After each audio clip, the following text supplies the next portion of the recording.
పనిచేస్తున్నారు. అసలు అంబేద్కర్ గారే నేను హిందువుగా పుట్టాను, హిందువుగా చనిపోనని చెప్పి 1935లోనే చెప్పిండు. తర్వాత 56లో స్వీకరించిండు ఏది బౌద్ధ మతం. తానే మారినప్పుడు ఇక మతం మారితే జాతీయ భావం పోతుందని చెప్పి అనడానికి వీలేదు.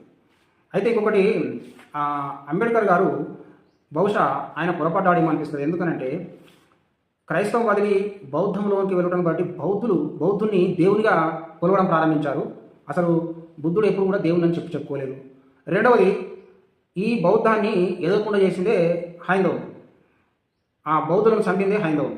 కాబట్టి మరి ఈ యొక్క హైందవ మూలాల్లోనే ఈ భయంకరమైనటువంటి కులతత్వము, అంతేకాకుండా సమాజాన్ని భ్రష్టు పట్టించినటువంటి అనేక దురాచారాలు ఉండి ఉన్నవి. కాబట్టి ఎక్కువగా ఇన్ఫ్లుయెన్సర్గా ప్రభావవంతంగా పనిచేసింది క్రైస్తవమే. కాబట్టి భక్తితో పాటు భుక్తిని కూడా ఇచ్చింది. అంటే భక్తిలో కలిగేది ముక్తి వస్తుంది, భుక్తి అనేటు కనీసం అన్నం కూడా దొరుకుతుంది.